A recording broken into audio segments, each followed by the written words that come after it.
Good morning, and welcome back to the one Celtic fans view. Yes, we got through to the next round of the Cup, but was it a nice spectacle to watch on television? We're going to talk about Brendan Rodgers and Neil Lennon basically giving the fans a reality check in just a minute. But first of all, I want to talk about the fact that there was only an attendance of about 4,400, leaving around 3,500 seats empty yesterday, with lots of Celtic fans outside the game still trying to get tickets to get into the game. This nonsense in Scottish football that the Rangers started with reducing allocations at football so that Celtic fans couldn't fill out stadiums. And let's face it, the home fans from St Mirren did not turn up yesterday. The team turned up, played quite well. The team turned up and played quite well, you have to say, give a good account on themselves.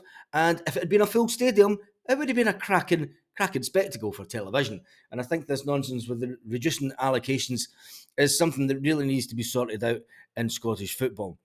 There has to be a scenario where it's about proper business terms, surely, putting bums on seats and making it look good for anyone that's wanting to invest in Scottish football. And let's face it, we do need investment in Scottish football. We need big TV deals. I mean, you've got empty seats like that. It's just never, ever going to happen.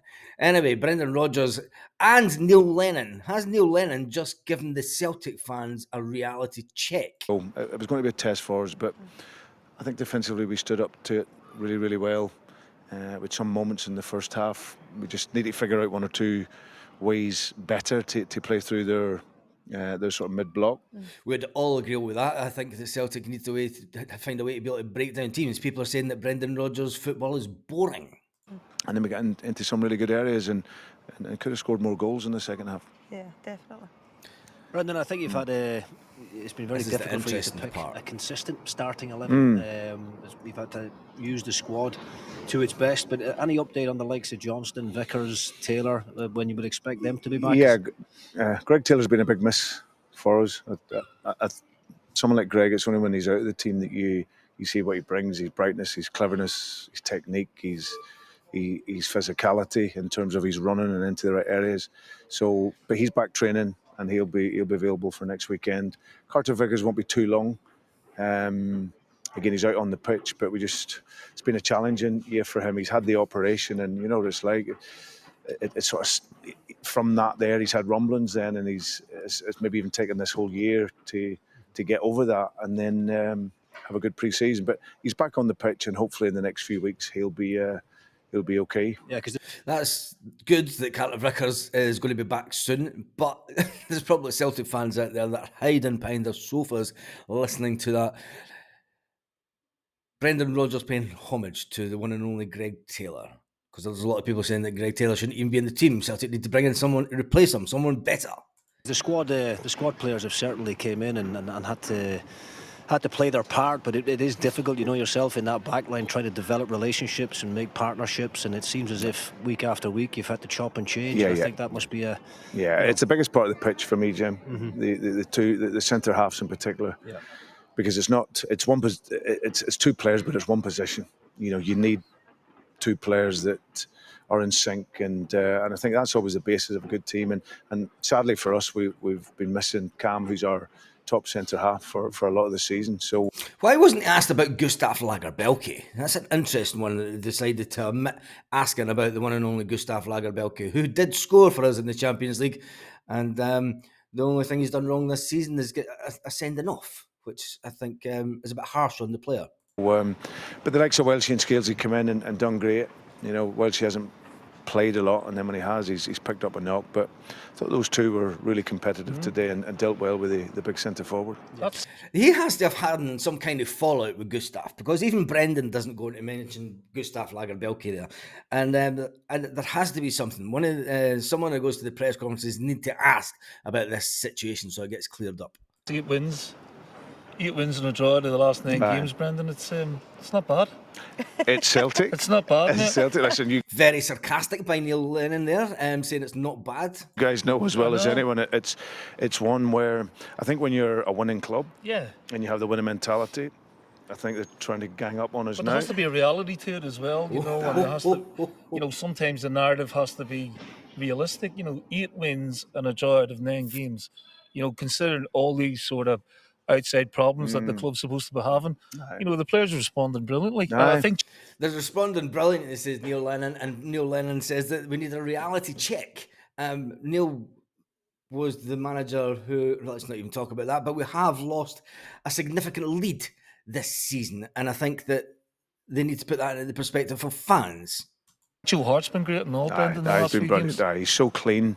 Anything that comes in, he takes pressure off. You see, you know, some of the teams, they play in really good quality crossers, but he deals with that really well. But I think that was the message to the players, really. It's one where when you are successful, and this club has been for a long period, it doesn't Did you take hear much that? for people to want to bring you. Did you hear that, Rangers fans? Because I know you'll be watching this. We have been successful for such a long period. Down. It's So a high bar. It's your fault. and yours. So, but no, I think it's for us is about just keeping that calmness. We know we haven't been consistently playing to the level, but we'll get there. And It's nice that they can laugh about the fact that it's Brendan Rodgers' fault, it's the board's fault, and it's even Neil Lennon's fault. Absolutely.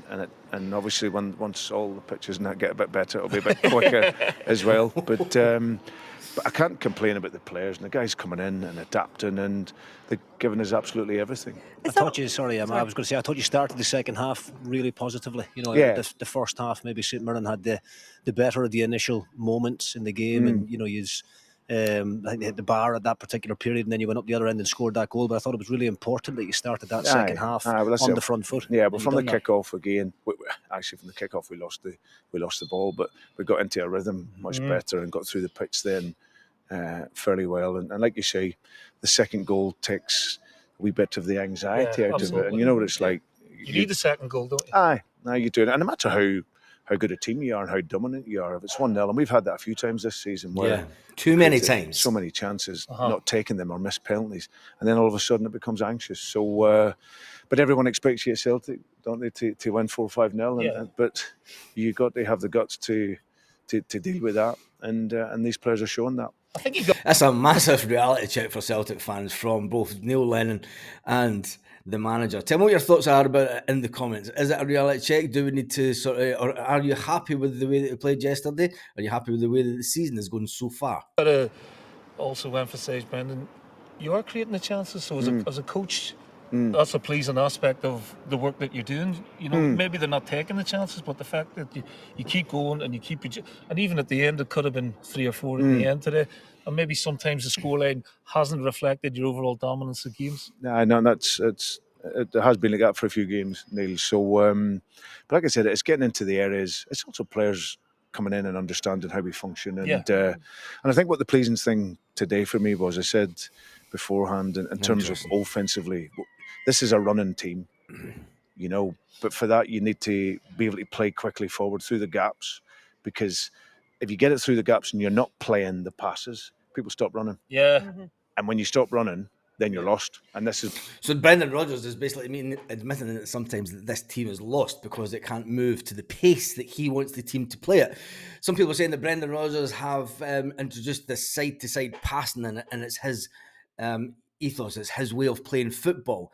That seems to go against the narrative that is out there, that Brendan Rodgers likes this side-to-side passing football. And he's just said it there. So tell me what you think about that also. Is what the type of team that we are. So penetration was good today at times, and overall collectively they worked very hard. And you've got a lot of young players in that squad as well, haven't you? I mean, himself and Neil were talking about it before the game. If you take Joe Hart and McGregor out of it, the average age of the team comes down considerably. Yes, but you know, you've got exactly. 20-year-olds, 22-year-old Anida up top, all still learning the game, still developing, and I suppose that's the bit that you relish, making these players better. Yeah.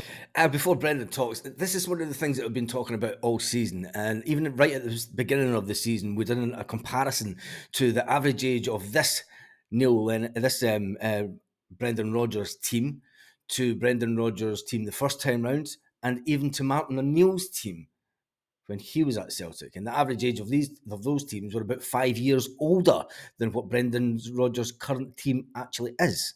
Yeah, and I think it's dealing with the mentality aspect, because you guys, you know what Celtic is like. It's not just the football, it's the expectation that comes with it. So when that's placed on you as a really young player, it takes a time to adapt to that. But I have to say that they're they're working very, very well. And like you say, we're getting the wins, which is very, very important. We're getting the wins, and that's very, very important. It is very important because we're through to the next round of the Cup. One of the big things from yesterday is everyone thought we were going to play a 4-4-2.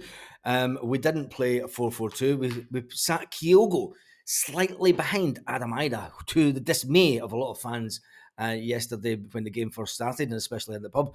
It was dismay that Brendan Rodgers had taken Kyogo off the front line. For me, I thought it was a little piece of masterclass, and it shows that he actually is a good manager. When you look at the through ball from Callum McGregor, and Brendan Rodgers was talking about it, when you get the balls right and you get the through balls fast and paced, Louis Palmer gets down the wing. Louis Palmer gets his head up and waits on Kyogo getting just to the edge of the box, and then puts a slide rule pass through to Kyogo, and Kyogo smashes it into the back of the net, because Kyogo was a little bit behind the defenders, and Adam Ida was the player that was actually running off the front of the defenders.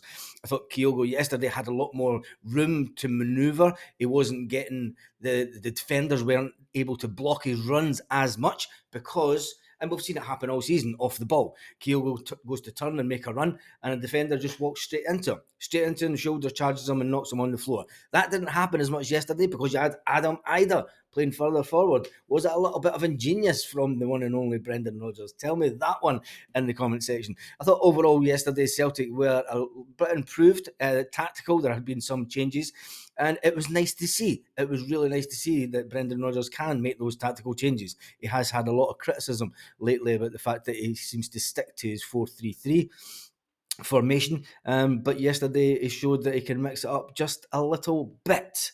With that being said, Lewis Palmer posted on Instagram last night that Louis Palmer, he loves an Instagram post, doesn't he? He absolutely loves an Instagram post, and he's picturing a little picture with him and Kyogo.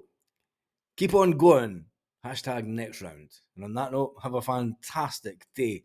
Have a fantastic Monday, Celtic fans all around the world.